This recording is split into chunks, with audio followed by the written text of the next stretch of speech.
Momento Profissional.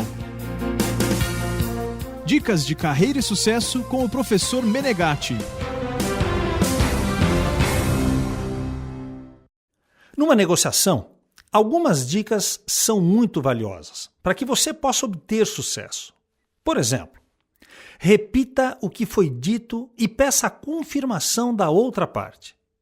Não basta apenas escutar o que o seu cliente diz. Ele precisa saber que você ouviu o que ele disse. Portanto, repita o que ouviu. Uma conversa entre um vendedor e um cliente insatisfeito pode transcorrer da seguinte maneira: repetir com suas próprias palavras o que o seu cliente disse é muito importante. Lembre-se de manter o ponto de vista dele. Inserir o seu próprio ponto de vista ou tentar fazê-lo ver o erro em que ele está incorrendo não adianta nada neste momento. A repetição do que foi dito é uma das técnicas mais usadas do repertório de um negociador. Não use eu nem você. Use sempre nós. Procure tirar do seu vocabulário os pronomes eu e você e passe a utilizar nós, inclusive por meio da linguagem corporal. Quando as pessoas discutem, em geral, ficam frente a frente, expressando fisicamente o confronto. Por isso, procure um pretexto natural para sentar-se ao lado do seu cliente. Pegue um documento ou uma proposta por escrito e sente-se ao lado dele para examiná-lo.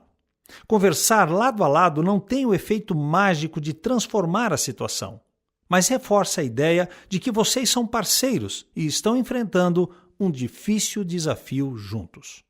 Peça ideias ao seu cliente. Em uma negociação, a grande tentação é falar e explicar. A negociação, para ser eficaz, consiste mais em perguntar do que em explicar. A maneira mais simples de envolver seu cliente é pedindo-lhe ideias. Isso não significa dizer que você deva aceitá-las como elas são. Selecione as mais construtivas e desenvolva essas ideias. Deixe claro ao seu cliente que a sua proposta nasceu a partir de uma ideia dele. Isso ajudará em muito na sua negociação. Por fim, ofereça algumas opções.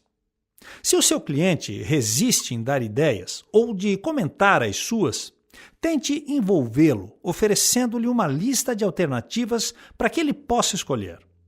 Se vocês não conseguem chegar a um entendimento quanto ao preço, ofereça para pagar-lhe a diferença com outros bens que não dinheiro, ou pagar a prazo, o que ele preferir.